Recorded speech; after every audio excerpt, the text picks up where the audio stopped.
Think सबसे पहले जो आपकी मैंने वीडियो देखी थी वो SWP के बारे में थी, वो बहुत ज़्यादा फेमस भी हुई थी। 50,000 की तनख्वाह इंक्रीमेंट के साथ जिंदगी भर और उसके बाद बच्चों की भी गारंटी। तो ये जो कॉन्सेप्ट था जब SWP वो मैंने डिस्कस किया था डॉक्टर पट्टू के साथ और रवि हांडा सर के साथ। To be brutally honest, it is being propagated by the or promoted by the mutual fund industry. आप सीख कुछ भी लो, पर अगर आप कम्युनिकेट नहीं कर पाए तो कोई आपकी ब्यूटी को अप्रिशिएट नहीं कर पाएगा। Conventional education will not lead you to anything now. मैं तो मेरे बेटे के साथ लाइव केस स्टडीज पे ही बात करता हूँ। फ्रैक्शन ये सब भी करना है तो करना है, वो तो पार्ट ऑफ लाइफ। मैंने लोगों को बताया, मैंने 30,000 की SIP की थी, वो 16 लाख हो जाए। 30,000 रुपए सॉरी डाले हुए 16 लाख रुपए बन जाएंगे in a span of 24 years. Now isn't this magic? Warren Buffett ने हेज फंड के साथ ये रखी थी बेट कि आप 10 साल में कोई भी जो फंड है वो नहीं बीट कर सकता इंडेक्स फंड को, सेफ मॉडिफाइड सेफ। तो इसमें आपके क्या थॉट्स हैं कि चुपचाप से बस इंडेक्स फंड में लगा के रखो या थोड़ा बहुत आप ट्वीक करके मतलब ज़्यादा अल्फा जनरेट कर सकते हो? सुशील सिंह को भी तो मिल ही गया था 5 करोड़ रुपया KBC में, अगले से 1 साल में आउट हो गए।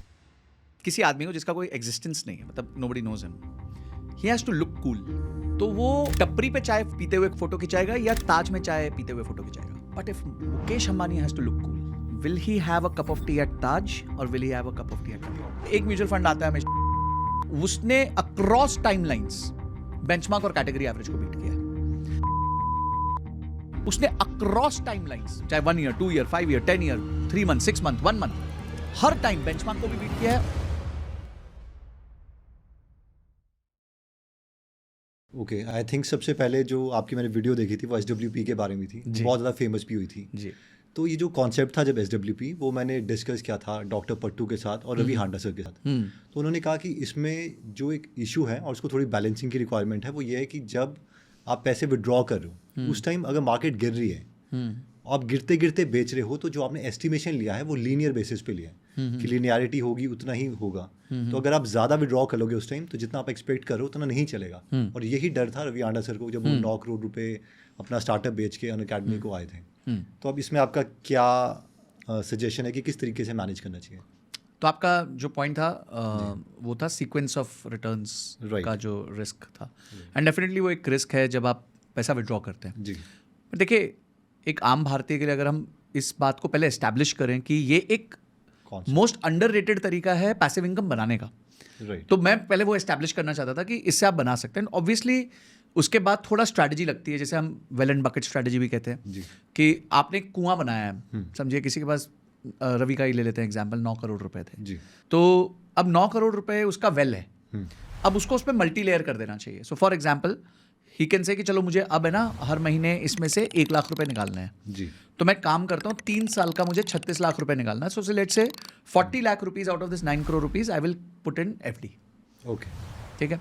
तो अब 40 लाख आउट हो गया, 9 करोड़ का वेल था, अब वो 8 करोड़ 60 लाख हो गया। उस 8 करोड़ 60 लाख में वो मल्टी टीयर कर सकते हैं। So for example 1 or 2 crores he can put in balanced hybrid funds. The next 1 or 2 he can put in let's say flexi cap funds.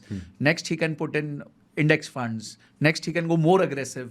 तो इसमें क्या होगा कि जितने आप लेयर्स बना दोगे पानी के जी वेल में, उतना जो लास्ट कुछ लेयर्स है ना उसको आप हाई रिस्क में डाल सकते हो। तो फॉर एग्जांपल अगर उन्होंने सिर्फ उसमें से पूरे 9 करोड़ में से 2 करोड़ को जी सुपर हाई रिस्क में डाल दिया, and which he can wait out for the next 30 years, right, और अगर वो 12% भी कंपाउंड कर गए तो they will give him 32 times of 2 crores, which is 64 crores. Even if he goes wrong 50 crore बन जाएगा, और बचे हुए 7 करोड़ से वो अपना आराम से SWP भी कर सकते हैं।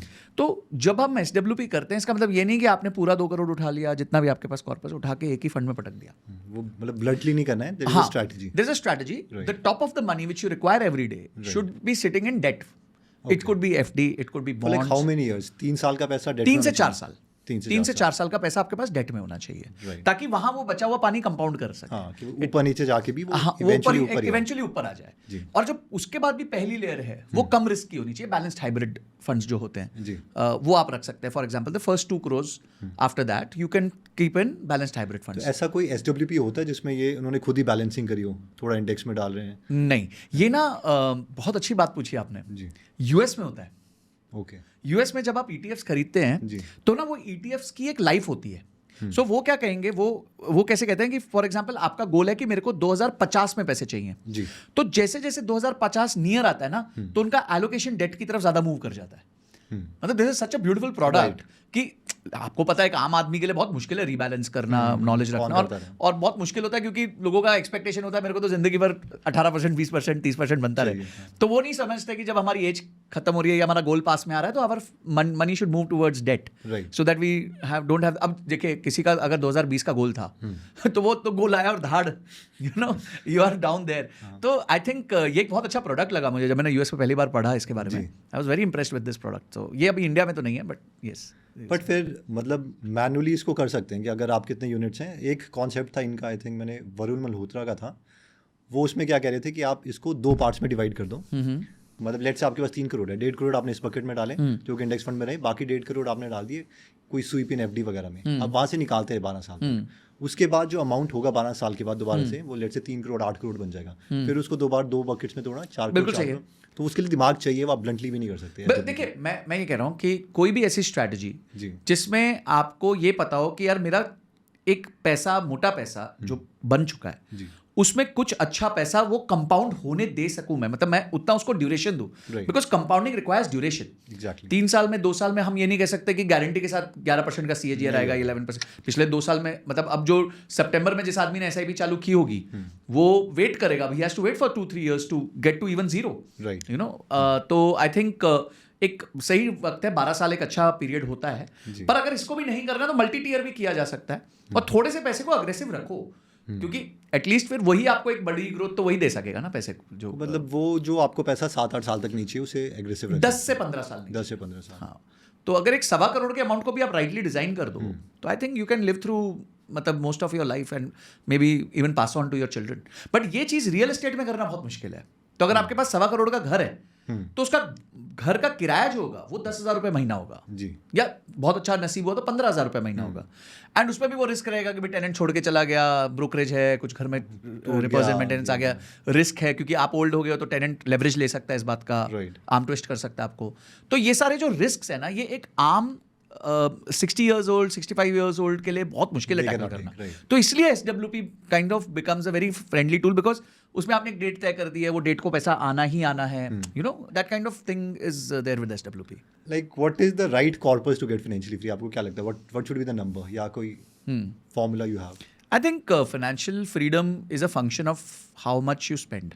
राइट।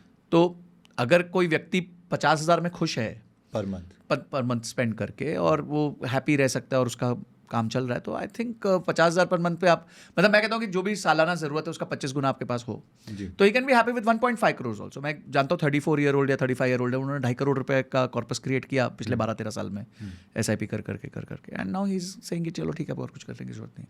तो I think it is a very individualistic matter, right, because जो लोग ये बात समझ जाते हैं कि time is the most important and precious asset because it will not come back. Right.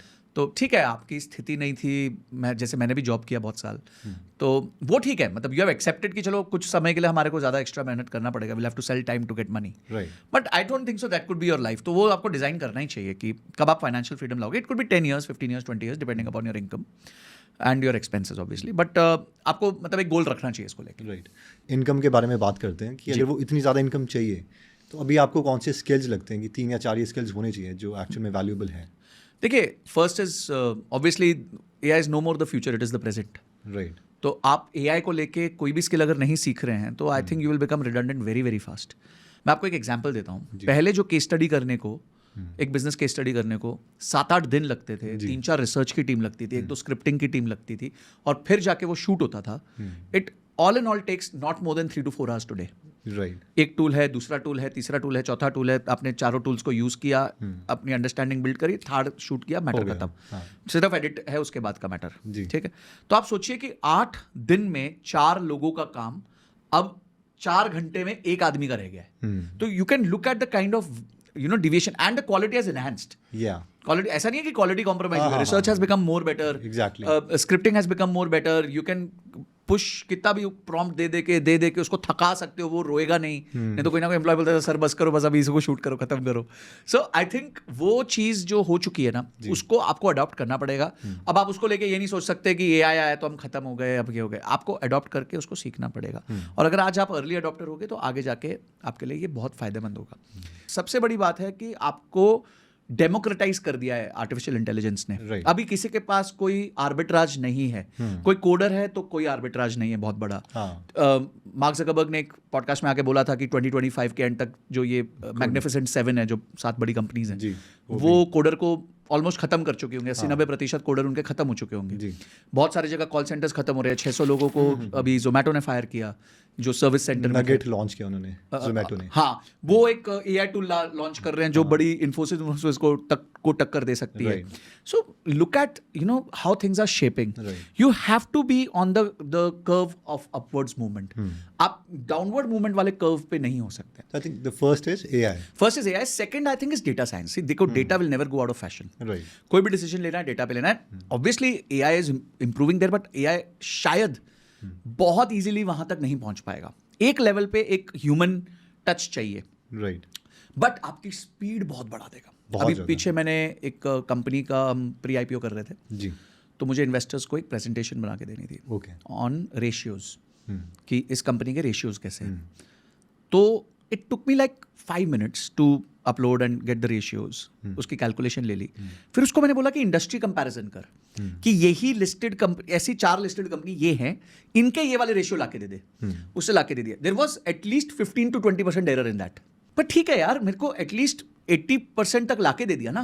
ये काम करने में मुझे 3 घंटे लग जाते हैं। एक्चुअली मैक्सिमम लोगों की प्रॉब्लम ये है कि वो उसको एक्सपेक्ट करें कि अभी पूरा करके दें, अगर नहीं करा तो फिर मैं यूज ही नहीं करूंगा। बिल्कुल, विच इज रॉन्ग। बिल्कुल। तो आपको ये समझना पड़ेगा कि वो आपके परिश्रम को कम कर रहा है। It's just reducing your headache, right? No, and learn to live with this, कि it will start with 70-80% correctness, and अगर वो 100% हो गया बेटा, तो आपकी वैसे भी जरूरत नहीं पड़ेगी।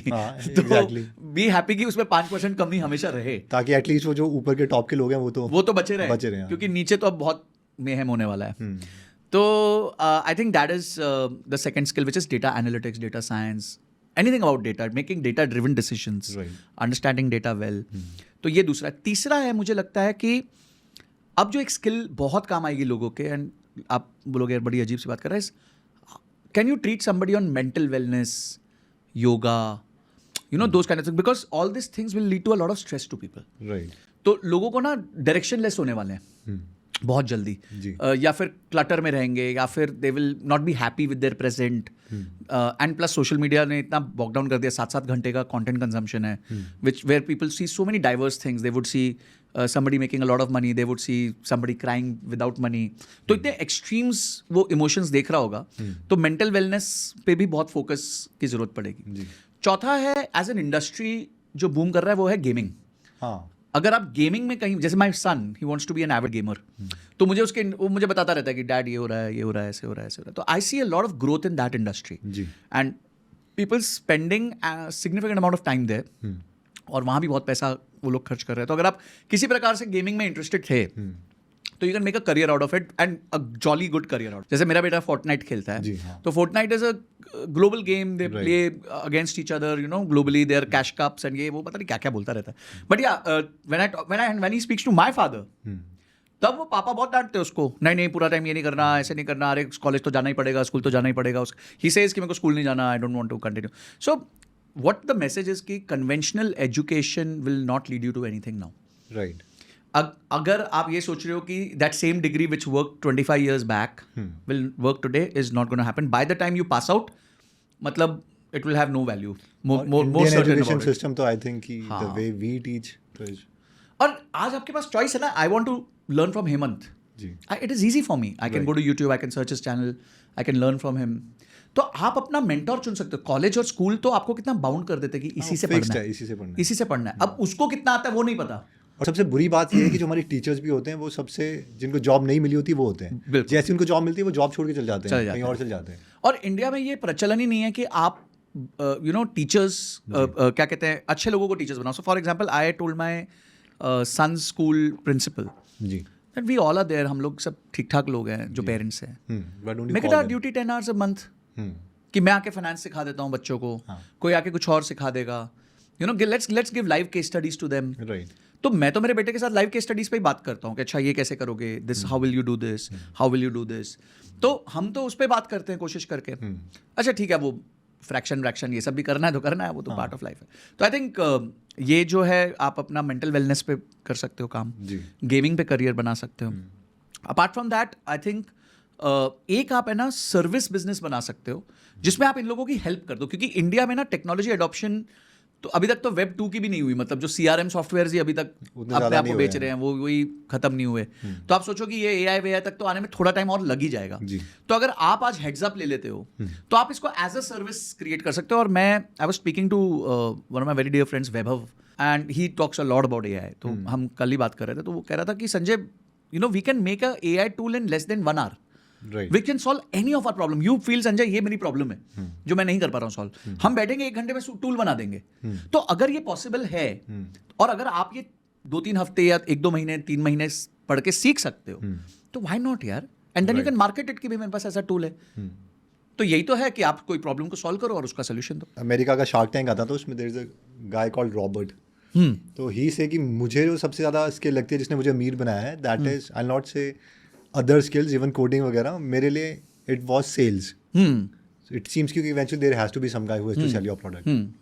आई think sales is also something, लोग इसको बड़ा वैसे देखते हैं। हमारा भी कोई फ्रेंड है, बोलते हैं सेलू आ गया, बट इट इज लाइक जिसके ऊपर पूरी कंपनीज जो है वो टिकी हुई हैं। मैं एक बड़ी कंट्रोवर्शियल बात करूंगा जी, हो सकता है बहुत हेट मिले इस पे, but if you really want to learn sales, join an MLM company for a year. I think आप जितना they are institutions of personality development. I'm not saying join fake companies. Right. I'm saying good companies. There are great companies in India which are doing network marketing. Right. ठीक है, चाहे internationally Amway हो गई या फिर herbal life हो गई या फिर इंडिया की भी प्रेस्टीज हो गई, बहुत सारी अच्छी कंपनीज हैं जो कर रही हैं, लेजिटिमेट काम कर रही हैं। जी। हो क्या रहा है कि इंडिया का जो माइंडसेट है ना वो क्विक रिच है कि भाई कल के कल बन जाए। एक व्यक्ति 20,000 की नौकरी पाता है, he is ready to wait for 10 years to get to 50,000। Right. But एक व्यक्ति बोलता है कि मैं इनको डिस्ट्रीब्यूटर की तरह ज्वाइन करता हूँ पर मेरे को पहले दिन ही 1 लाख रुपए चाहिए। यार कैसे हो सकता है? जिस चीज के लिए तुम 10 साल वेट करने को तैयार थे वही चीज तुम्हें आज 1 दिन में नहीं मिल सकती। हाँ, हो सकता है 3 में मिल जाए, 4 में मिल जाए, 5 में मिल जाए, 10 से तो कम में मिलेगी अगर आप लगे रहोगे तो। और वो सस्टेनेबल होगी, रेकरिंग होगी। यहाँ पे आपको रोज फिर भी जाना पड़ेगा, you know. So considering this, I think if you really want to learn personality development, how to handle objections, script कैसे करते हैं, लोगों को convince कैसे करते हैं, persuasion power, standing in front of thousands and people and delivering, talking to someone and वो आपको झाड़ दे, listening to 99 no's out of 100. Right. I think somebody should join. I 100% agree. अगर सैलरी ना भी मिले तो 1-1.5 साल में जो उसकी पर्सनैलिटी ग्रूम होगी, क्योंकि अगर कोई इंट्रोवर्टेड इंसान है वो सीख जाएगा बोलना कैसे है। फिर आप जैसे आपने कहा कि प्रीसुएजन सीख रहे हो, परसुएजन सीख रहे हो कि भाई कन्विंस कैसे करना है, बोलना कैसे है, वो आपको कोई और नहीं सिखा सकता, because eventually every career is a selling. बिल्कुल, communication, content, how to speak are a very essential part of your journey. Right. तो ये definitely it's like the icing on all of this कि आप सीख कुछ भी लो पर अगर आप कम्युनिकेट नहीं करते, जंगल में मोर नाचा किसने देखा, तो आप मोर तो हो सकते हो पर अगर आप कम्युनिकेट नहीं कर पाए तो कोई आपकी ब्यूटी को अप्रिशिएट नहीं कर पाए। कि आजकल क्या हो रहा है कि जो काफ़ी सारे यंगस्टर्स हैं वो सिप पे बहुत ज़्यादा फोकस कर रहे हैं as compared to their career, क्योंकि उनको कैलकुलेशन दिखाई जा रही है कि 20 साल में आप इतना करो, विच इज़ ट्रू। तो इनिशियल स्टेजेस में आपको लगता है कि सिप पे ज़्यादा फोकस करना चाहिए, सिप ठीक है चलते रहो, या और जो मेन चीज़ है वो अपने करियर पे करो क्योंकि वो ज़्यादा ROI देगी? देखिए, SIP मुझे लगता है पहले दिन से करनी चाहिए जी, पर उस पर निर्भर नहीं करना चाहिए। So the biggest investment you can do is your self, हमेशा। मतलब आप अपने आप को जितना इंप्रूव करेंगे उतना आपका बेटर होगा। मैं अभी पीछे एक इवेंट था तालकटोरा में, so I was there. So when I got off stage तो एक लड़का भागते भागते आया and he said I want to speak to you for 5 minutes। तो हम गए अंदर बैक अपना ग्रीन रूम में, बैठे बैठे बात, तो बोला सर मैं आपकी स्ट्रैटेजी लगाता हूँ, ये कहता हूँ वेरी गुड। उसने ना एक बात बोली कि सर आपकी ना, मैंने पिछले साल पहली बार रील देखी तो मैंने देखा कि आप बार बार बोलते हो एक्टिव इनकम पे फोकस करो, उसको ग्रो करो। तो बोलते मैंने तय कर दिया था कि मेरे को अपनी एक्टिव इनकम को डबल करना है। बोला सर मैंने 8 महीने में अपनी एक्टिव इनकम को 80,000 से 1.5 लाख कर दिया है। Great. And I think I jumped out of Joy on that कि एक ये व्यक्ति है, ठीक है SIP सब करेंगे सब है, बट ये लड़के ने ना अब अपना लेवल अप कर दिया है। 80,000 में शायद वो 20,000 की SIP कर सकता था, वो 1.5 लाख में इजीली 50-60 हज़ार तक की SIP कर सकता था। And the higher he invest the earlier he will get financially independent.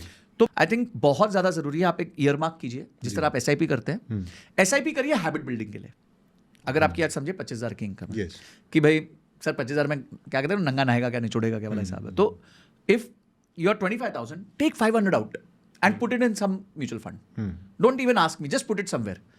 Only for the purpose of habit, की हैबिट बन जाए। I don't see the returns, हाँ, मतलब कि मैं उसको डाल देखो सकता मत, हूँ। हाँ बस डालते रहो कि भैया मेरे को पता है, मेरी हैबिट हो गई है कि 500 रुपए कट के जाएगा, मुझे दुख नहीं होगा। तो वो हैबिट है। बट जो बचा हुआ पैसा है उसमें ज्यादा पैसा कोशिश करो अपने ऊपर इन्वेस्ट करके। ये 25,000 की इनकम को जितनी जल्दी हो सके 1 लाख 1.5 लाख तक लेके जाओ। जैसे सिप्स हैं, तो सिप में भी अब बहुत ज़्यादा लोग हैं कि अब इंडेक्स फंड है तो उसको बीट करने के लिए कुछ ना कुछ ट्वीक्स कर रहे हैं। सिप, मॉडिफाइड सिप, उसमें भी लमसम डाल दो डिप्स में तो ज़्यादा आपको रिटर्न मिलेगा। या म्यूचुअल फंड्स हैं तो उसमें सेक्टर रोटेट कर रहा है तब कर लो, मोमेंटम को फॉलो कर दो। तो इसमें आपके क्या थॉट्स हैं कि चुपचाप से बस इंडेक्स फंड में लगा के रखो या थोड़ा बहुत आप ट्वीक करके मतलब ज़्यादा अल्फा जनरेट कर सकते हो? देखिए, it's everybody to its own. Right कुछ लोग को बिल्कुल जिनको समझ नहीं आता है, जिनके लिए ये काला अक्षर भैंस बराबर है, जी। Invest in index, don't focus much. हाँ, अगर आप लंबे समय के लिए इन्वेस्ट कर रहे हो तो आप मिड कैप और स्मॉल कैप में भी डाल दो। क्या कहते हैं, मिड कैप 150 है, स्मॉल कैप 250 है। इनके आपके MF भी मिलते हैं और ETFs भी मिलते हैं, जो भी आपको चूज करना है आप you can put money in that. आप ETFs में भी SIP कर सकते हो बहुत आराम से। सो अगर आप में बिल्कुल सेंस नहीं है, आप बिल्कुल want to stay away from it, just put in index, top 500 companies of the country, that's about it. अगर आपको लगता है नहीं मैं थोड़ा सा कर सकता हूँ, तो आप डेफिनेटली थोड़ा म्यूचुअल फंड्स देख लीजिए जो कंटिन्यूसली बेंचमार्क को या कैटेगरी एवरेज को बीट कर रहे हैं। जी। तो उनमें आप इन्वेस्ट कर सकते हैं। तीसरा, अगर आपको लगता है नहीं थोड़ा और मजा चाहिए, तो then you have factor indexes instead of going for factor funds. आप फैक्टर इंडेक्सेस कर लो ना, जैसे निफ्टी 500 मोमेंटम 50 है, स्मॉल कैप 250 क्वालिटी 50 है, उसके अलावा आपके वैल्यू इंडेक्सेस हैं, वैल्यू 30 है। इसमें क्या होगा, like what would be the factor? जैसे मोमेंटम है 500 में, तो वो क्या करेगा मतलब? हाँ, तो देखिए फैक्टर इंडेक्स क्या होता है। जी। आप फंड मैनेजर क्यों चुनते हो? आप फंड मैनेजर इसलिए चुनते हो क्योंकि आपको उस पर एक भरोसा है कि वो मार्केट से बेटर रिटर्न्स जनरेट करके देगा bye rotating your portfolio. Right. तो ऐसे ही फैक्टर इंडेक्स होता है जिसमें कोई फंड मैनेजर नहीं होता, उसमें एक क्राइटेरिया होता है। तो क्राइटेरिया इज द फैक्टर। जैसे मोमेंटम है तो मोमेंटम इज द फैक्टर। अब निफ्टी 500 यानी कि 500 कंपनीज, मोमेंटम 50 यानी कि उसमें से वो 50 कंपनी जो इस 6 महीने में मोमेंटम स्कोर के एक पर्टिकुलर क्राइटेरिया को मीट करती हैं। जी। तो यानी हर 6 महीने में ये चेंज होती रहेंगी। तो जो काम एक फंड मैनेजर कर रहा था वो ये इंडेक्स ऑलरेडी कर रहा है। अब फंड मैनेजर वो काम करने के लिए हो सकता है 70 पैसे या 80 पैसे या 1% लेगा, यहाँ पे ये 20-25 पैसे में वापस आपका, क्योंकि ये इंडेक्स फंड है एक तरीके से। तो इसमें क्या होगा, वो मोमेंटम के 50 स्टॉक्स को रोटेट करता रहेगा हर 6 मंथ्स में। तो यहाँ आपका जो आपको मोमेंटम चाहिए था वो हो जाएगा। मैं आपको एक एग्जांपल देता हूँ। जी। निफ्टी 500 मोमेंटम 50, जैसे it's not a recommendation, it's an example. 2005 से अगर उसका बेसलाइन पकड़ा जाए और दोनों निफ्टी 50 में और निफ्टी 500 मोमेंटम 50 में 1-1 लाख रुपए डाला जाए, जी। निफ्टी 50 का 1 लाख 16 लाख हुआ है 20 साल में। निफ्टी 500 मोमेंटम 50 का 1 लाख 76 लाख हुआ है। Huge difference. Huge, massive. और अल्फा कितना था? 4 या 5% का था, but over 20 years। 5% is huge. Huge over 20 years। Just imagine what is the impact. तो अगर आपको फिर भी ज्यादा दिमाग नहीं लगाना और आपको लगता है यार मैं थोड़ा रिस्क ज्यादा ले सकता हूं, I am ready to wait for 15-20 years, because there will be years जब मोमेंटम फंड्स खराब रिटर्न देंगे, मोमेंटम उल्टे भी बहुत भागते हैं फिर, but over a longer period they give you better returns. तो रिस्क लेना है तो वैसे भी risk has to be directly proportional to the duration.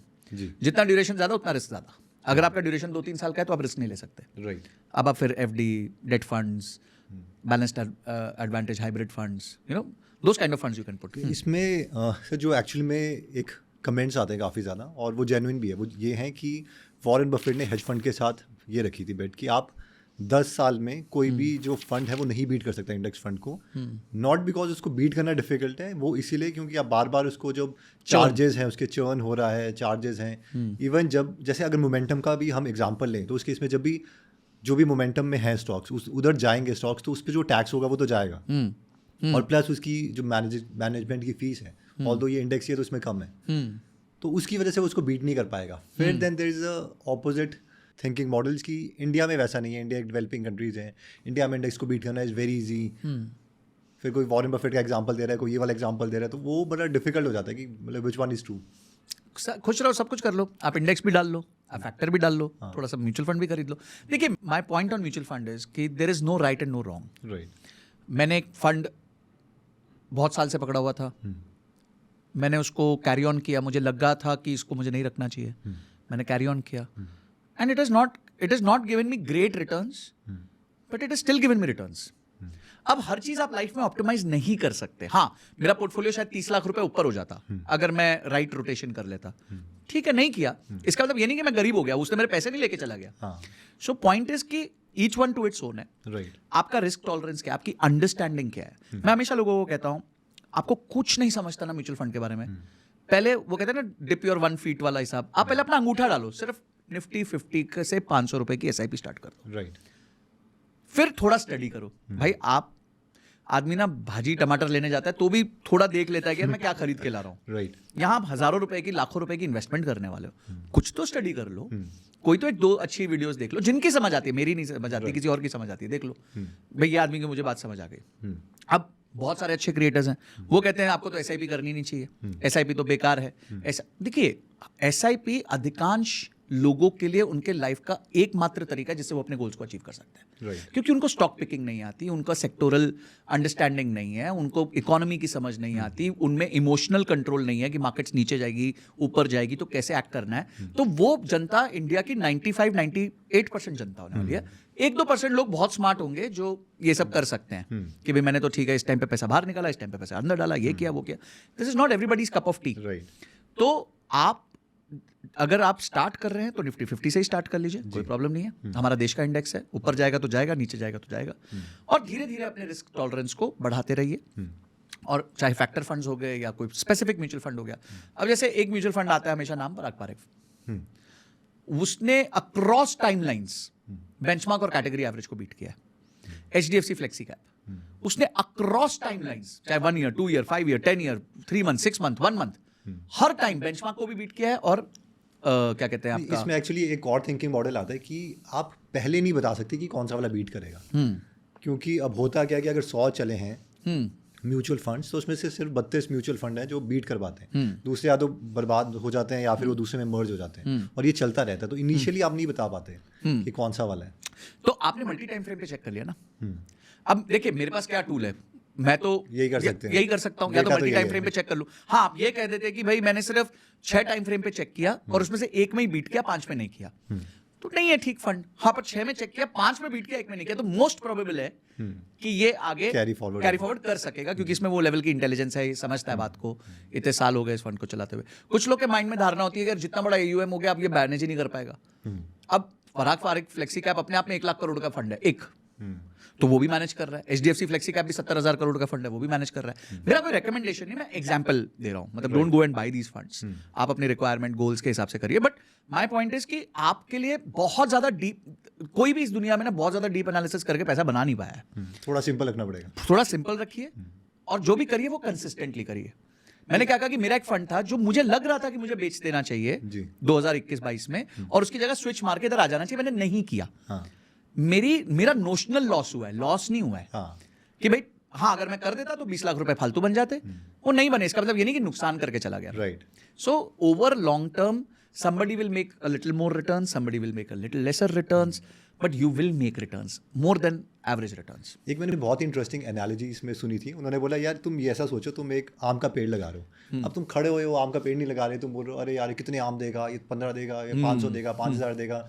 आम का पेड़ लगाए, आम ही लगेंगे, तुम लगा दो और उसको एक कंपाउंड होने दो। जितना ज़्यादा कंपाउंड होने दोगे eventually you will make money. देखिए लोगों में प्रॉब्लम क्या हो गई है, एक्टिव इनकम में वो पैसिव हो गए और पैसिव इनकम में वो एक्टिव हो गए। 100% करेक्ट। तो जहां एक्टिव होना चाहिए था, जहां लर्निंग बढ़ानी है, जहां स्किल्स बढ़ानी है, वहां आपको नहीं यार मेरी कंपनी अगर मेरे पे खर्चा करेगी, मेरी कंपनी मुझे सिखाएगी, अरे तो उसे तुम गोद थोड़ी लिया दोबारा को, यार काम करवा रही है ना। It is not company's responsibility that you should grow. It is your responsibility you should grow. And sometimes you'll outgrow the company, so somebody else will hire you at a higher package. Right. तो आप ये मत सोचो, मोहताजी मत करो कि यार मेरे को कंपनी जब तक नहीं करेगी ना मैं तो ग्रो ही नहीं करने वाला लाइफ में। हाँ, पर यहाँ जाता हूँ, यहाँ फ्यूचर्स एंड ऑप्शंस कर लेता हूँ, यहाँ मैं रोज म्यूचुअल फंड बदलता हूँ, यहाँ मैं एक दोस्त से सुन के कोई फालतू सा स्टॉक उठा लेता हूँ। मैं लोगों को बोलता हूँ तुम कचरा बिनने वाले बन गए हो, you are no more stock investors. Right. अगर आप देश की टॉप 500-600 कंपनी से बाहर जा रहे हो तो you are entering a risk zone. भाई वहां लिक्विडिटी नहीं होगी, कंपनी के प्रमोटर्स के बारे में पता नहीं होगा। 4,500 कंपनीज लिस्टेड है इस टाइम पे। राइट। तो आप कितनों को डील कर लोगे? या तो डीप स्टडी करना सीखो कि कल आपको भी वारी एनर्जी जैसा कोई मिल जाए, या कोई मतलब उस तरह का कोई कंपनी मिले जिसने super performance like in the game ऐसे नहीं। Then don't, so just make it very simple. जब आप पेड़ उगाते हो तो आप उसको पूरा टाइम पानी नहीं देते, जी। Then the relationship is between the tree and the सन।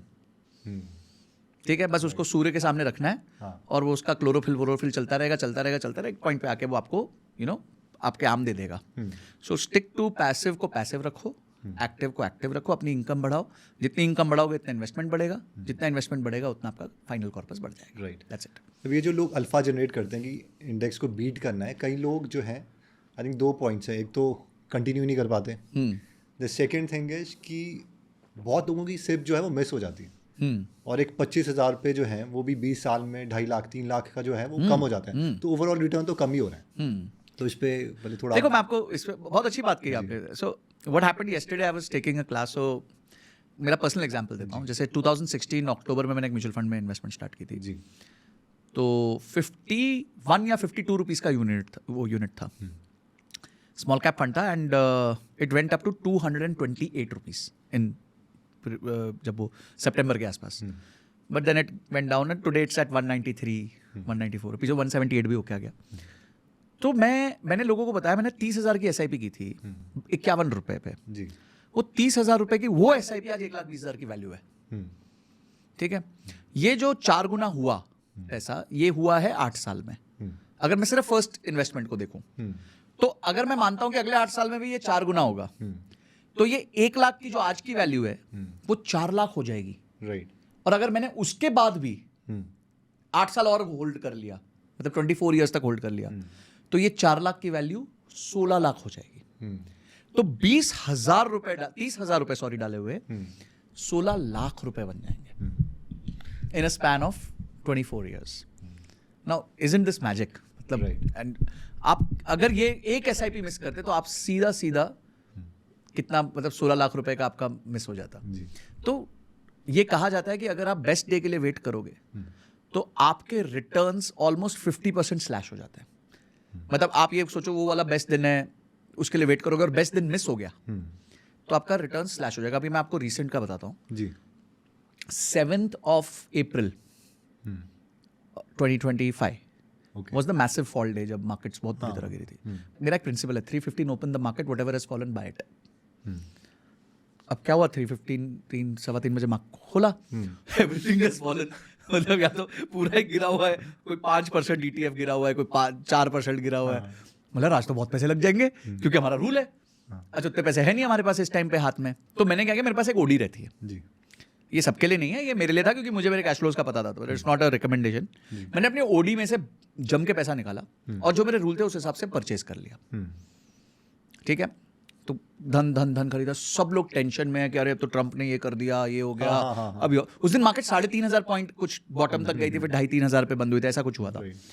अब हमारे लिए ना ये सब देखना कोई रूल ही नहीं, हमारे लिए रूल है कि 3 बजे मार्केट को देखना है, 3 सवा 3 बजे देखना है। Whatever is following you have to buy it because I am buying for next 20 years. Right. तो जी खरीद लिया। सब मेरे को बोल रहा है यार तू OD के पैसे कर रहा है, कल को 5, मतलब यार इसके नीचे 5% से ज्यादा मेरे को डाउनसाइड दिख रहा ही नहीं है। 21,800 ऑलरेडी हो चुकी है, क्या लग रहा है यार, चल हो जाएगा देखा जाएगा। The next day it went up by 3%। और अगले 2-3 दिन, मतलब आई थिंक अगले 7-8 दिन के अंदर the market is up almost 12% from its bottom. तो जो लोग वेट कर रहे थे कि निफ्टी 20,000 जाएगा, 21,000 जाएगा, मेरा वो बेस्ट डे आएगा लाइफ का, उनका तो बाय बाय टाटा हो चुका है। भाई मत वेट करो, ये गेम तुम नहीं खेल सकते और खेलोगे तो जीत नहीं सकते। इसलिए keep on buying at all times, have an opportunity capital, कहीं पे एक अपॉर्चुनिटी कैपिटल होगा, रखो उसको। कभी ऐसा मैसिव फॉल आता है तो जम के खरीदो। एप्पल सेल लगाता है, लाइन लगा देते हो यार तुम। जब एप्पल अपने स्टोर के बाहर सेल लगाता है तो वहां तुम पागल जैसी लाइन लगा देते हो, और एप्पल का शेयर डिस्काउंट पे मिल रहा होता है तब तुम लाइन नहीं लगाते। एक मैंने एनालिसिस पढ़ी कि हर एप्पल आईफोन के साथ अगर आपने उतने ही पैसे एप्पल के शेयर खरीदे होते तो आज वो मिलियंस ऑफ डॉलर्स के होते। राइट। क्योंकि एप्पल का जब फर्स्ट आईफोन आया था वर्सेस आज आया, तो वो मार्केट कैप ही मेरे हिसाब से 100 गुना हो चुकी है। सो आपको टाइम्स मिलेंगे मार्केट में बने रहिए। It's a test match, it's not T20 T10। 100%। ठीक है, आप टेस्ट मैच खेल रहे हो, टेस्ट मैच की तरह खेलो, लंबी इनिंग्स रखो, विकेट पे बने रहो। इन आवर केस ऑल्सो भी जब मार्केट गिरी थी तो we broke like many FDs, सारी मतलब डालो। क्योंकि एक्चुअली जो मेरा थिंकिंग मॉडल है वो ये है कि यार देखो, मतलब जैसे वॉरेन बफेट का है कि you have to just follow 2 principles. जो आपका प्रिंसिपल है, जीरो नहीं होना चाहिए, एंड सेकंड प्रिंसिपल है कि आपका don't forget principle number 1, yes, right. पैसे मत हारो, मतलब और बेसिकली ये चीज़ जो है, ये दोनों चीज़ें जो है वो इंडेक्स में वैलिड है, सही कह रहे हैं।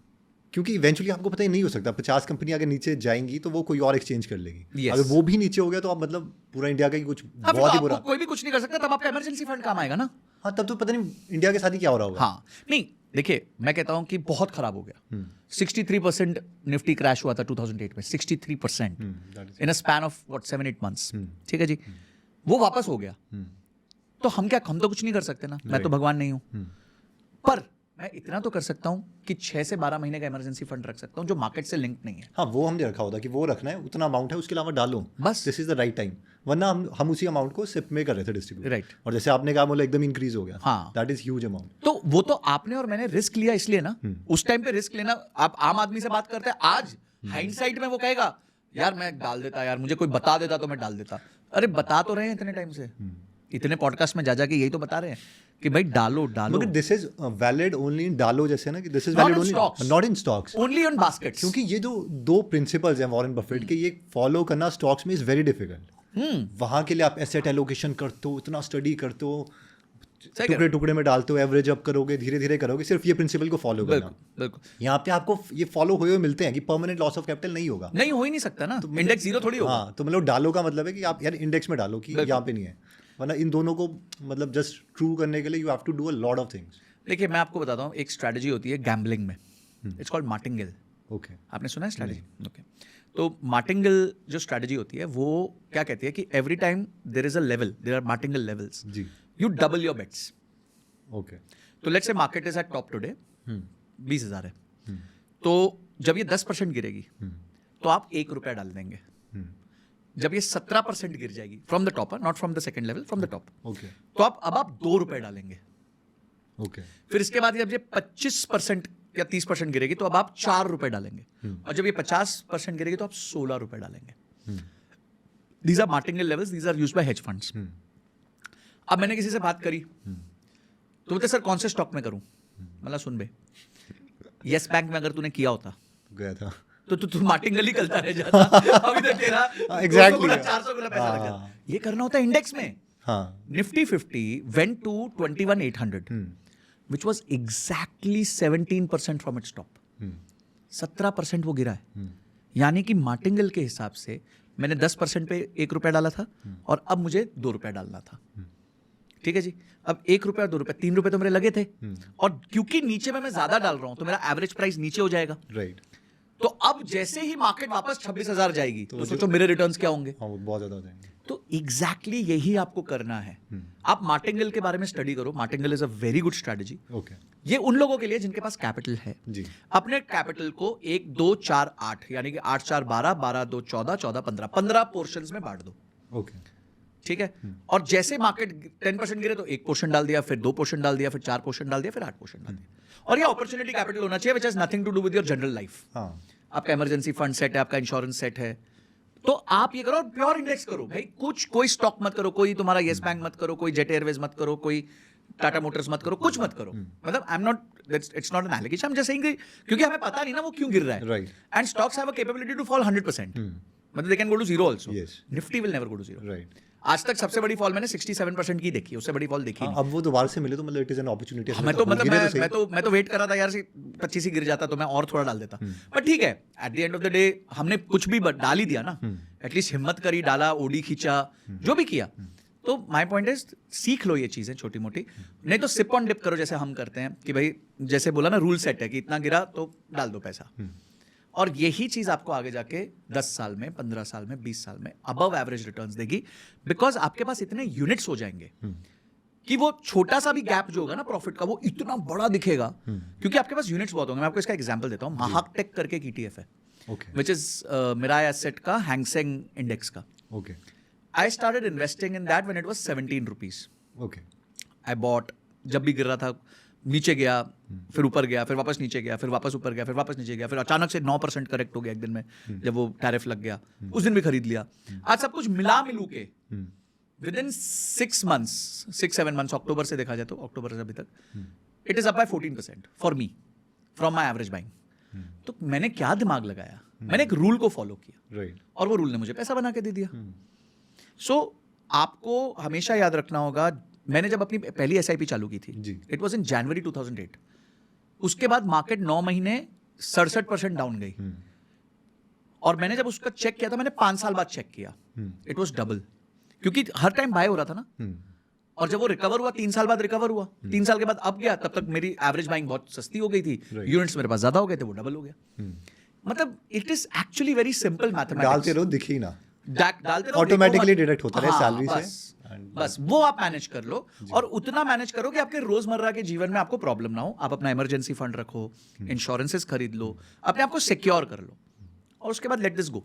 मैक्सिमम लोग हैं, कई लोग बोलते हैं कि सिप के लिए पैसे नहीं है, but at the same time you see कि वो जो खासकर मिडिल क्लास है वो स्टार्टस ट्रैप में फंसी हुई है। इवन स्टारबक्स सिप कर रहे हैं वो, स्टारबक्स सिप कर रहे हैं। हाँ, मतलब आईफोन्स मतलब बहुत सारे लोगों के पास है। यहाँ पर भी अगर आप देखोगे तो जितने का घर नहीं है उसे बहुत ज़्यादा लाइक 2 times 3 times वैल्यू की कार है। तो ये जो यंगस्टर्स हैं वो ज़्यादा हैं, और वो इंस्टाग्राम के प्रेशर की वजह से ही हैं। बहुत से लोगों के घूमना है, अब सर्च इंजन भी इंस्टाग्राम बन गए। अच्छा, कहाँ पे घूमना है, कुछ अच्छा रेस्टोरेंट देखना है, रेस्टोरेंट को सर्च करो और यहाँ पे आप देखो। ट्रू। तो उस स्टेटस ट्रैप से कैसे निकले बाहर? मैंने आपको बहुत अलग चीज़ बताऊंगा, साइकोलॉजी, ह्यूमन साइकोलॉजी। एक एग्जांपल लेते हैं। जी। लेट्स से किसी आदमी को जिसका कोई एग्जिस्टेंस नहीं है, मतलब nobody knows him, he has to look cool, he has to look like I am the guy. तो वो टपरी पे चाय पीते हुए फोटो खिंचाएगा, या ताज में चाय पीते हुए फोटो खिंचाएगा? ताज में। ताज में, ठीक है। So having a nice cup of tea at Taj show off. With all my friends, कुछ 5 लाइक्स 10 लाइक्स नीचे होंगे, ठीक है। कोई ना कोई उसको बोल रहा होगा मेरे को नहीं लेके गया साले, खुद खरीद गया, तो वो व्हाटएवर चलता रहेगा। But if Mukesh Ambani has to look cool, will he have a cup of tea at Taj or will he have a cup of tea? He'll do the opposite. He'll do the opposite. अब आप ये देखो, जो आदमी shallow है, जिसकी existence ही नहीं है, उसको ना ये एक्सटर्नल एनवायरनमेंट चाहिए होता है अपनी वैल्यू दिखाने के लिए, कि मैंने अचीव कर लिया वो लेवल। हाँ, कि भाई पहुंच गया मैं ताज में बैठ रहा हूँ भाई, समझ आ रहा है तेरे को? तो तू नहीं है, मतलब यू कांट सिट हियर। वो बाद में बेचारा वो 500 रुपए की चाय के 3 EMI भर रहा होगा, वो अलग बात है, but he has to show that. Right. And the guy who has achieved it, उसके लिए उल्टा है, उसको ये दिखा रहा है मैं हम्बल हूँ, मैं तो यहाँ टपरी पे भी चाय पी लेता हूँ, you know I am the same guy, you know who was like that, you know. तो वो उसको दिखाना है। आई रिमेंबर्स एक मैं I am in love with Arijit Singh, मतलब मेरे लिए आई एम फ्रॉम म्यूजिक में सीखा हुआ है, तो मेरे लिए वो बहुत सुनने का Arijit Singh, I really look up to them. तो I was listening to a guy and he said that Arijit Singh का एक शो था, and after the show he went down and he was waiting for his car, it didn't come, वो auto में बैठ के चले गए। And you have seen many photos or videos of Arijit Singh driving a scooty in his hometown. Right. अब अरिजीत सिंह को क्या identity की जरूरत है? वो रोल्स रॉयस में बैठा है, जेट में बैठा है, he doesn't need that identity because he has worked on himself. उसने उस आदमी ने अपने आप को बहुत बड़ा किया है, जिसमें मेहनत बहुत लगती है। एक ताज में जाके चाय पीने में कोई मेहनत नहीं लगती, पैसे लगते हैं, it's an easy shortcut to look cool. पर अपने आप पे मेहनत करना, अपने आप को इंप्रूव करना, अपने आप की आइडेंटिटी क्रिएट करना में सबसे ज्यादा मेहनत लगती है, जो लोग नहीं करना चाहते जी। क्योंकि उनको अपने आप पे भरोसा ही नहीं है कि मैं कर पाऊंगा, because they want everything to happen tomorrow. Right. I still remember Arijit Singh जब फर्स्ट टाइम आए थे, वो रिजेक्ट हुए थे इंडियन आइडल में, you know, and there was another guy whom I saw, he also sings very well, he got rejected very first time, now he's singing Shreya Ghoshal के साथ गाने गाते हैं। तो what my point is कि people who create their own identity don't require iPhones or external things or a Louis Vuitton की belt या फिर ताज की चाय, ठीक है, nothing against them, they don't require it। and the people who don't have identity have crisis, तो उनको ये एक्सटर्नल जो वैलिडेशंस की जरूरत पड़ती है। There is one another thinking model कि आपको स्टेटस ही चाहिए, एंड कहीं ना कहीं सबको वो चाहिए। Somebody gets it through becoming a scientist, किसी को कुछ चाहिए, सबने अपना अपना डिफाइन किया है। तो आई थिंक उसको रिवर्स कर सकते हैं। अभी रिसेंटली क्या हुआ था कि HDFC बैंक वाले आए हमारे यहाँ पे, एंड दे वर मतलब टेलिंग कि अच्छा ये क्रेडिट कार्ड ले लो, ठीक है, हमने चाहिए था, हमें दे दो। देन दे सेड कि अच्छा यू पे दिस अमाउंट और आपको अपने जो भी मर्जी का नंबर है वो मिल जाएगा। मतलब हम क्यों बाय करेंगे? और मैंने मतलब हमने डायरेक्टली बोल दिया कि हमने स्टेटस में नहीं पढ़ते, तो वो हंसने लग गया।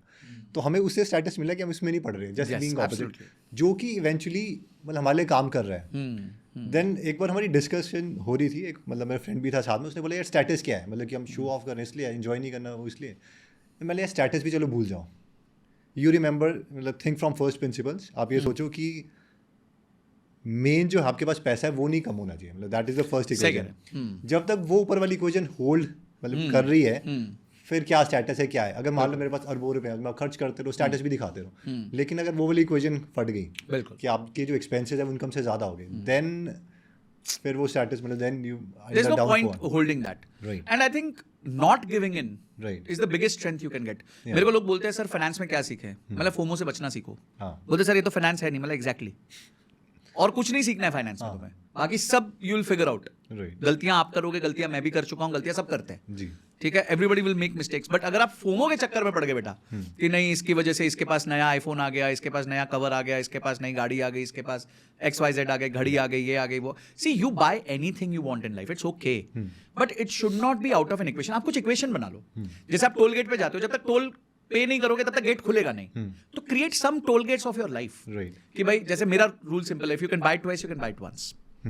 अगर मैं बिना म्यूचुअल फंड्स को छुए, बिना उधार लिए कोई भी लग्जरी आइटम 2 बार खरीद सकता हूं, तो मैं 1 बार भी खरीद सकता हूं, वो अलग बात है मैं नहीं खरीदता। राइट ठीक है। दूसरा, आप अपना good debt versus bad debt जो कॉन्सेप्ट होता है, जी गुड डेट होता है जब आप उधार लेते हैं कोई चीज क्रिएट करने के लिए। हाँ आपने घर बना लिया, शॉप बना ली, आपने कुछ स्टार्टअप बना लिया, आपको लगता है कि मैं इससे अच्छा कर पाऊंगा, और या फिर आपने कोई छोटा सा बिजनेस फैक्ट्री कुछ डाल दिया, मतलब whatever you have done something, you are creating something, right तो वो गुड डेट है। बैड डेट है जब आप लेके कंज्यूम करते हो। जी तो हमें क्या बैड डेट नहीं लेना चाहिए, ले लो, कोई चक्कर नहीं है, रेगुलेट कर लो। इट्स लाइक सेइंग कि मैं अल्कोहल पीना चाहता हूँ, तो यार रोज 90 मत पी, ठीक है, हफ्ते में 1 बार 30 पी ले, तो एंजॉय तो तब भी कर सकता है, हेल्थ खराब नहीं होगी।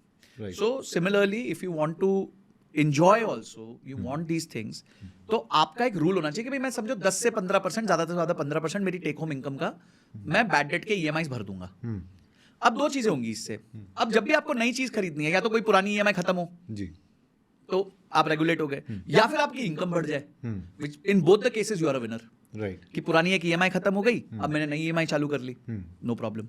मेरी इनकम 1 लाख रुपए महीना थी, अब वो 2 लाख हो गई, तो मेरे पास 15,000 रुपए अब ज्यादा एक वो आ गया, एलोकेशन आ गया, अब मैं एक और चीज खरीद सकता हूँ। सो आई थिंक आपको ना हर चीज खरीदने की जरूरत नहीं है। जी मतलब एक बार एक लड़का मिला, उसने मैंला तेरे हैप्पीनेस गोल क्या है? एक्चुअली लोगों को अपना हैप्पीनेस गोल नहीं पता। वॉरेन बफेट का इस पे भी एक बहुत जबरदस्त थीसिस है कि right 10 things and in a priority order and cut the last 5 things. Right तो आप 5 ही चीजें अचीव कर सकते हो। तो आपको भी क्या 10 चीजें खुश करते हैं आप लिख दो डिसेंडिंग ऑर्डर में, सबसे ज्यादा क्या खुश करता है उससे और से लेके सबसे कम तक, आखिरी 5 चीजें डिलीट कर दो and start focusing on getting those things. जैसे उसके लिए इंपॉर्टेंट था, उसको एक रॉयल एनफील्ड बुलेट चाहिए थी। जी अब वो कहता सर मैं नहीं ले सकता, 8-9 हज़ार रुपए की उसकी EMI है। तो हम बैठे, उसने सब्सक्रिप्शंस ली हुई थी, वेस्ट कर रहा था, थोड़ा सिगरेट पीता था। मतलब ये छोटी छोटी चीजें कम करना तो तेरे पास स्पेस बनेगा, और इस स्पेस से तो जो चीज को रियली खुश करती है, बाइक लेना, लद्दाख जाना, घूमना फिरना, जो भी करना, enjoy that. Why are you focusing on everything कि मैं सिगरेट भी पी लूं दोस्तों के साथ कूल देखने के लिए, मेरे पास नेटफ्लिक्स के साथ साथ 50 सब्सक्रिप्शंस और होनी चाहिए। All this is not required. Right तो वो यहाँ पे वो एक उनकी रमित सेठी की बात बहुत अच्छी लगती है मुझे, कि क्या कहते हैं, जो चीज़ आप एंजॉय करना चाहते हो उसको करो, but ruthlessly mercilessly cut costs on things which you don't want to. तो वही करो, it's very simple, you can achieve all of this. And but end of the day ये सारी बातें एक तरफ और अपनी इनकम को बढ़ाना एक तरफ। अगर आप अपनी इनकम बढ़ा दोगे तो most of these problems you will not have. Right तो फोकस ऑन दैट ऑल्सो। तो अभी जैसे कई लोग बिजनेसेस बना रहे हैं, आपको लगता है कि कॉपी करके अगर बिजनेस बना लें दैट इज़ मोर इजी, क्योंकि प्रूवन बिजनेस मॉडल्स हैं वहाँ पे? मैंने जब बुक्स पढ़ना चालू किया था, एक बुक पढ़ी थी विनिंग बाय जैक वेल्च, जी जो CEO थे GE के। तो उन्होंने 7 कमांडमेंट्स दिए, तो उसमें से एक कमांडमेंट था कॉपी बट कस्टमाइज। तो वो कह रहे थे कॉपी करने में कोई शर्म मत करो, किसी आदमी ने प्रोसेस बना लिया उसको कॉपी कर लो, बट कस्टमाइज करो। और इसका क्लासिक एग्जांपल मिनिमलिस्ट था, जिसने कॉपी बट कस्टमाइज को बहुत अच्छे से इंडिया में इम्प्लीमेंट किया। जी उसकी क्या स्टोरी थी पूरी? उसकी स्टोरी ये थी कि मिनिमलिस्ट 2 भाइयों ने स्टार्ट किया था कोविड के टाइम, जयपुर के थे, और उन्होंने द ऑर्डिनरी करके एक ब्रांड को टोटली कॉपी कर लिया था। पर उससे पहले भी उनका थोड़ा सा एक्सपीरियंस था इन चीज़ों में। ऐसा नहीं था कि अचानक से कूदे और पहला ही वेंचर सक्सेसफुल हो गया। उनका पहला वेंचर एक्चुअली फेल हुआ था। जी तो उन्होंने द ऑर्डिनरी को कॉपी किया, द मिनिमलिस्ट बनाया, सिमिलर पैकेजिंग करी, सब कुछ करी, बट प्रोडक्ट पे बहुत फोकस किया। और रिटेल और मैन्युफैक्चरिंग बिजनेस में एक KPI होता है, की परफॉर्मेंस इंडिकेटर होता है, जो लोग अवॉइड करते हैं, वो है inventory. Everybody thinks more products is equal to more sales. Actually, that's a wrong logic. Less products is more sales. जितना आप कम प्रोडक्ट रखोगे उतना आप सेल ज्यादा करोगे, ठीक है। तो उन्होंने यही किया, जहां मामाअर्थ और ये सब के पास 300-400 SKUs थे, इनके पास मुश्किल से 40-50 SKUs थे। They focused on product improvement, they got the manufacturing in house, they controlled and they had a better ROAS, मतलब जैसे आप तो जानते ही हो कि क्या होता है, मतलब जितना एड स्पेंड करते थे उससे ज्यादा अच्छा निकालते थे, जबकि others were still burning continuously. And burn क्यों होता है? जब कस्टमर लॉयल्टी नहीं होती। हर बार अगर मुझे कस्टमर अक्वायर करने के लिए पैसा देना पड़े तो प्रॉब्लम है। एक बार अक्वायर किया और वो 3 बार खरीदेगा तो बहुत अच्छी बात है, बट एक बार अक्वायर किया, उसको पसंद नहीं आया, फिर दूसरी बार फिर से उसको धक्का मारा, स्कीम दी, कोई डिस्काउंट दिया, तो मैं कैसे पैसे बनाऊंगा भाई? तो ये उन्होंने किया। 5वें साल तक they were 350 crores a year and then Unilever acquired them at 3000 crores।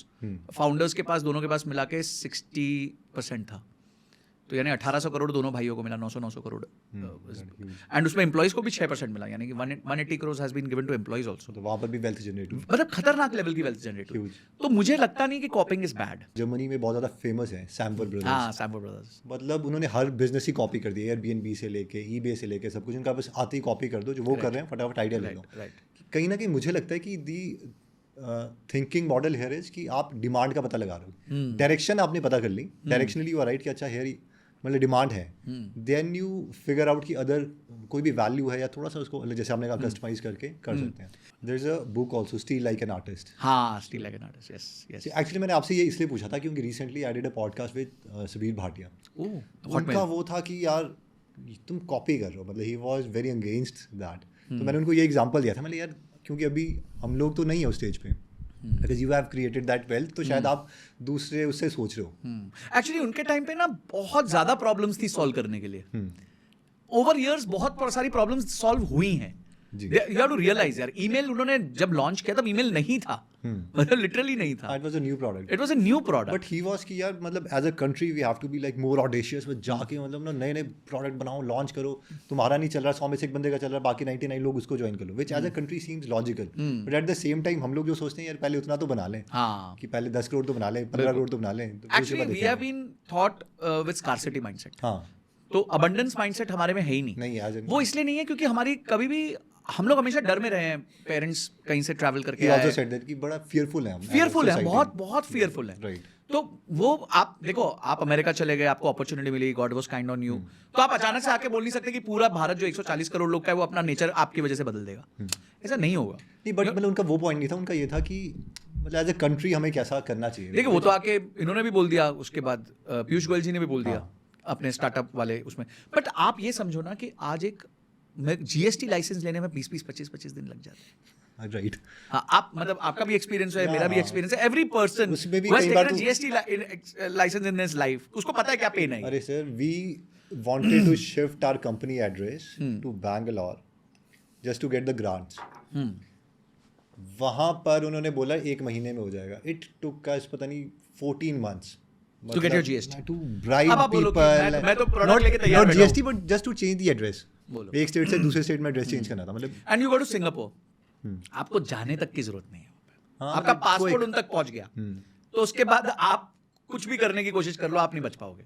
सो मतलब आप, अगर मेरे से उम्मीद है एक इंडियन से, तो government has also to step up, they have stepped up, but not to the level of these countries. अभी भी अगर आप हम 78-79 रैंक कर रहे हैं ईज ऑफ डूइंग बिजनेस में, तो वी आर रीजनेबली पीछे इन सब से। आपको क्या लगता है, दुबई में भी परेशानी होती है बिजनेस में, बट वहां पे सोल्यूशन बहुत जल्दी मिल जाता है जी। अगर आप वहां पे भी बैंक अकाउंट्स ओपन करने, तो it's not very easy, but they will immediately give you some solution around it. Right. तो मुझे लगता है कि वो इकोसिस्टम पहले ठीक करना बहुत जरूरी है। हर चीज आप बोलो कि नहीं यहीं पे डिमांड करें और बोले कि नहीं एंटरप्रेन्योर यहाँ पर तो MCA की वेबसाइट नहीं खुलती। हाँ, सही कह रहे हो, रुकी रहेगी बिल्कुल। और आपको नहीं पता, at any time you are violating law. हाँ, इतने लॉ हैं कि एट एनी हो सकता है अभी भी हम बात कर रहे हैं तो कुछ लॉ वायलेट ही कर रहे होंगे। ये बोल दिया ना, पकड़ो इनको, उठाओ। This is not under this section, this हो गया, राइट, चलो खत्म। 100%। तो ऐसे आपका नहीं चलता ना, फिर you have to be very, the countries which have grown exponentially are very liberal. There is again one thought कि आपने जो घर है वो रेंट पे लिया हुआ है, so why is that? Because like, देखिए मैं मतलब ये this has become like a, because I did the opposite, then I'll tell you my thinking model। अच्छा, देखिए मैंने ये सोचा था कि what will compound faster, my knowledge my investments और माई हाउस? तो मुझे आंसर यही मिला कि घर तो नहीं करेगा, बिकॉज घर 2-3% पे ही ग्रो कर रहा है. सेकेंड, मुझे लगता है कि घर आपको बांध देता है to a certain location. I was in Bombay for a very long time, then I shifted to Delhi, then I went to Bhopal, then I came back to Delhi. ये सब अगर मैं घर ओन कर रहा होता तो शायद it would have become very very tedious for me. तो वो लिबर्टी जो है वो मेरे को नहीं मिलती. और तीसरा, जब मैं आपको एक एग्जांपल देता हूँ, जैसे मेरे फादर पेरेंट्स का जो घर है बॉम्बे में जी, जहाँ मैं रहा हूँ इतने साल, when I started my job, मेरी सैलरी इतनी नहीं थी कि उसकी लोन एलिजिबिलिटी से भी मैं वो घर खरीद सकूँ. And I am talking about 2008. Okay. And today I can buy the same house with my cash in bank 5 times. तो from a point where I couldn't afford it with loan to a point कि मैं cash down 5 बार खरीद सकता हूँ अपने ही पैसों से. That means वो घर उतनी तेजी से कंपाउंड नहीं किया. ऐसा नहीं उसकी वैल्यू नहीं बढ़ी, उसकी वैल्यू भी बढ़ी है, पर वो उतनी तेजी से नहीं बढ़ी जितनी मेरी पर्सनल वैल्यू बढ़ी है. तो मुझे ऐसा लगा कि मेरा सबसे अच्छा निवेश मैं खुद हूँ. तो मैं अपने आप पे ही पैसा डालता रहता हूँ. And one day I will become reasonably big to own a good house also, and it will be comfortable for me. वो मेरा EMI का झंझट नहीं होगा, मेरे को स्ट्रेस नहीं होगा कि मेरे को ये देना ही है पैसा, अभी प्रॉब्लम हो जाएगी, इनकम नहीं होगी. तो मेरा ये लॉजिक था. और मैं लोगों को ये कहता हूँ कि आपको घर लेना ले लो, बस इक्वेशन देख लेना, टोटल कॉस्ट ऑफ ओनरशिप देखना.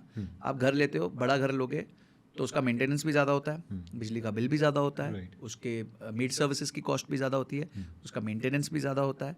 एंड आपके लिए इम्पॉर्टेंट क्या है? घर में खुश रहना है.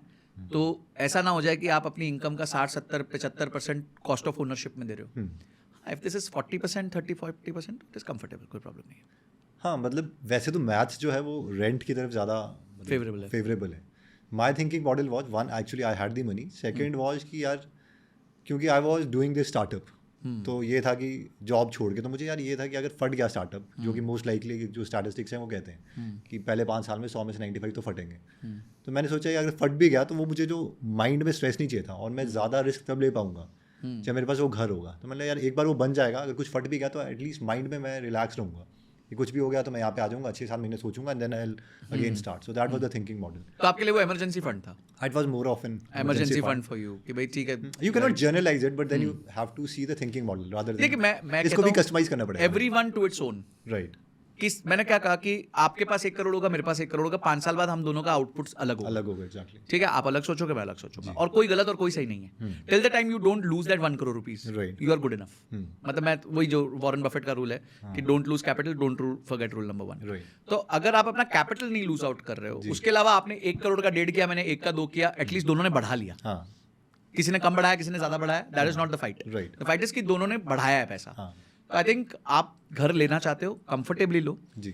इतना लो कि आपको उधार, कुछ लोग क्या करते हैं, डाउन पेमेंट को भी उधार पे ले लेते हैं. अब दैट इज लाइक, अब कैसे करो, मतलब इतना क्या हंगर है यार घर का. That is again a status game, या पता नहीं. स्टेटस गेम ही, आप सही कह रहे हैं कि भाई मेरे को कुछ जगहों पे शादी नहीं होती अगर लड़के के पास घर नहीं है तो. बहुत सारे प्रॉब्लम्स हैं, ये भी सोसाइटल इश्यूज भी है. हाँ बिल्कुल, जेन्युइन सोसाइटल इश्यूज है. तो अब ये प्रॉब्लम्स हैं तो ठीक है, उनको फिर डील करना पड़ेगा. फिर आपको अपनी इनकम बढ़ानी चाहिए ना. Why is nobody talking about increasing income? हम सब बात कर रहे हैं तुम घर नहीं लेने देते, ये वो. अरे तुम इनकम बढ़ाओ, जो कर, महल लो, शीश महल लो, क्या फर्क पड़ता है? You buy a 100 crore house if you have that kind of money. But आप बोलो नहीं, मैं तो हूँगा 25,000 रुपए तनख्वाह पे. अब आप मुझे बताओ, अगर कोई व्यक्ति आज 50,000 रुपए महीना कमा रहा है, that's 6 lakh rupees a year. अधिकांश भारत की यही तनख्वाह है. Most of the India lies here only. Now 6 lakh, Deepak Parekh ji बोलते थे हमारे HDFC के चेयरमैन की 5 times of your annual income. 30. तो देखो 30 लाख में 2 bedroom घर तो दिखा दो कहाँ मिल रहा है. मिलियनर गांव में. अगर आप नोएडा वोएडा रह रहे हो तो चांस ही नहीं, वहाँ तो 1 करोड़ से नीचे आपको, मतलब you can't enter the apartment complex. तो 1 करोड़ के लिए आपको 20 लाख की इनकम चाहिए. 20 लाख की इनकम होती है 1.5 लाख रुपए महीना. ले आओ, ले लो 1 करोड़ का घर. And you have to realize कि as this gap increases, it's not only about times, it's about the absolute number also. 80 lakh का आपको लोन लेना है. 80 लाख का लोन 65,000 रुपए 25 साल के लिए. मेरे को बहुत डर लगता है. मैं नहीं कर पाऊंगा. Like what are the 4-5 books that you will recommend ताकि एक thinking method और base बन जाए? And again, don't copy. Like that is what my recommendation would be, कि कुछ भी copy मत करो. But वो thinking model बनाने के लिए 4-5 books that you can recommend. Number 1 is Bhagavad Gita. मैंने क्या बोला कि फाइनेंस से ज़्यादा माइंडसेट बहुत जरूरी है. And that you can develop by reading Bhagavad Gita. I am not talking about from a religion standpoint, I am just talking about from a mindset standpoint. Right because वहाँ पे भगवान उनको बता रहे हैं जो हार चुका है, who's not ready to fight. Right बहुत टाइम ये भी होता है ना, आपको मन नहीं करता किसी को कि मैं जॉब ही नहीं करना चाहता, ये है वो, तो I think it बेटर्स your mind set right overall. Second would be psychology of money.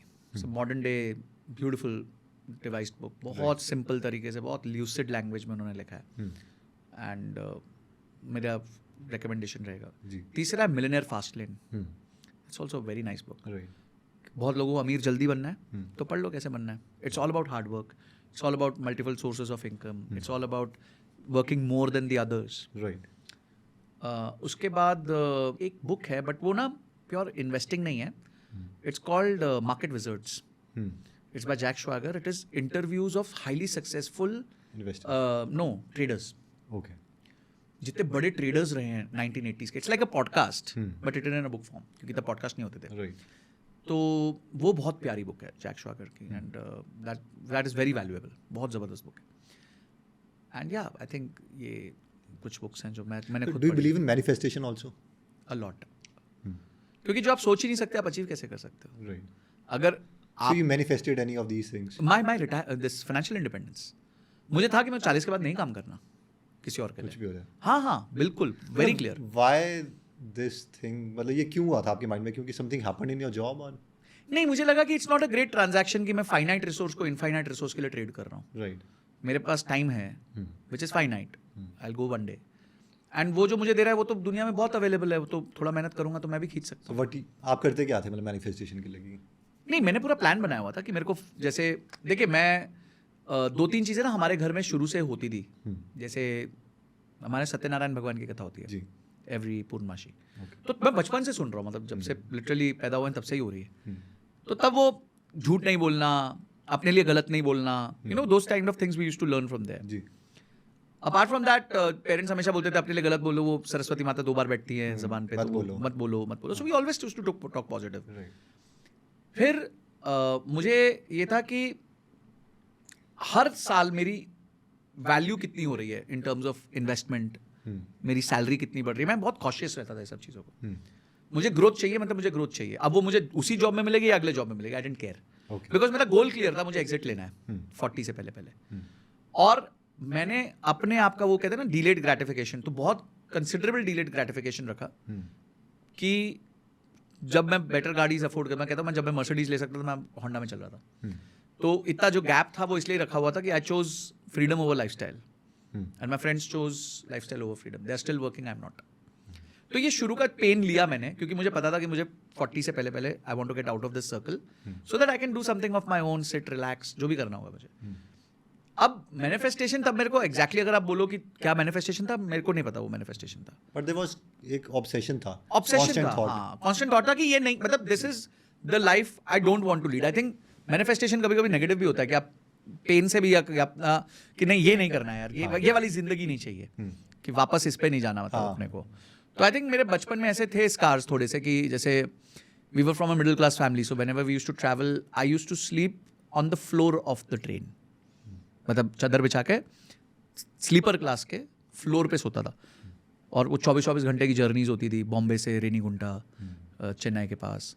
हम तिरुपति मंदिर जाते थे, वहाँ धक्का मुक्की भीड़. क्यों?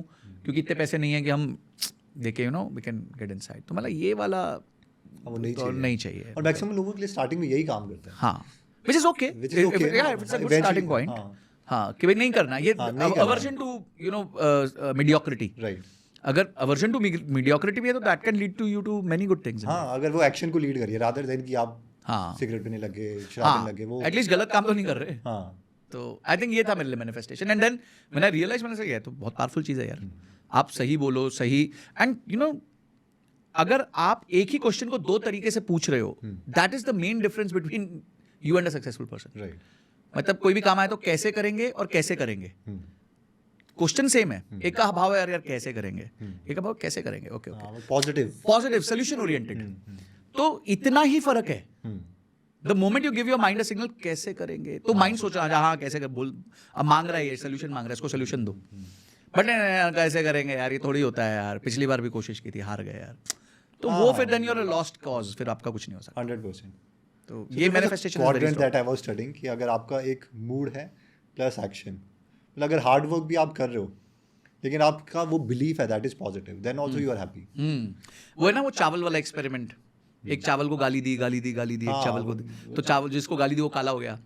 Japanese experiment. हाँ, जस्ट इमेजिन यार, मतलब एक चीज को आप जब नेगेटिव बोलते रहोगे वो नेगेटिव होनी ही है। राइट। तो मैं आपको अपना और पर्सनल एग्जांपल देता हूँ, और इसमें इस चीज से बचने के लिए ना एक ही तरीका है, surround yourself with good people. 100% agree। उसके अलावा कुछ सोल्यूशन ही नहीं है।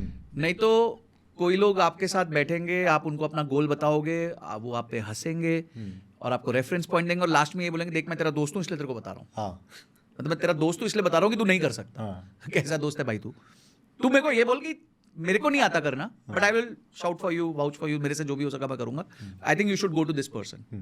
मैं पियानो सीखता था, तो एक व्यक्ति से very good teacher, taught us. कुछ एक 8-9 महीने बाद मेरे को एक दिन उन्होंने बुलाया, बोले देखो मेरे को तुम पैसे देते हो बट मुझे लगता है मैं इससे ज़्यादा तुम्हें नहीं सिखा सकता। ये सर टोनी पिंटो का नंबर है, आप इनके पास जाइए, इनसे सीखिए। I think now you have levelled up, you should go there. Just imagine, उसने अपना रिकरिंग रेवेन्यू सोर्स खत्म कर दिया क्योंकि वो नहीं चाहता था कि मैं यहीं रह जाऊं। उसको लगा कि हाँ बस यार मैं जितना सिखा सकता था इसको मैंने सिखा दिया, now go to Tony sir and learn from him. तो यू नो ऐसे लोग अगर आपके साथ हों जो ये जानते हो ठीक है यार इस जर्नी में मैं तुम्हारे साथ यहीं तक रह सकता हूँ, प्लीज गो, आप अपनी जर्नी रखो। ये मैंने कोबे ब्रायंट से सीखा था। कोबे ब्रायंट ने एक अपने इंटरव्यू में कहा था कि people who love you will let you go to chase your dreams, and when you are done with it and come back to them they will start as if nothing had changed. Right. मतलब क्या beautiful बात बोली हाँ, exactly। कि this is love ना। अगर आप really किसी को प्यार करते हो, चाहते हो उसका अच्छा हो, तो उसको जाके उसका जो ड्रीम है उसको तो चेज करना। तो लाइफ तो एक ही है ना। आप उसको नहीं यार तू ये नहीं कर पाएगा, तेरे से कैसे होगा, देख ले ये, तो फिर देन। और जबकि बहुत कम ऐसे लोग हैं, एटलीस्ट बहुत ही ज्यादा कम। बहुत कम है। This kind of audience is like very less, 1 in a million। मिलते ही नहीं है ऐसे लोग, सिर्फ नीचे करने वाले मिलते हैं।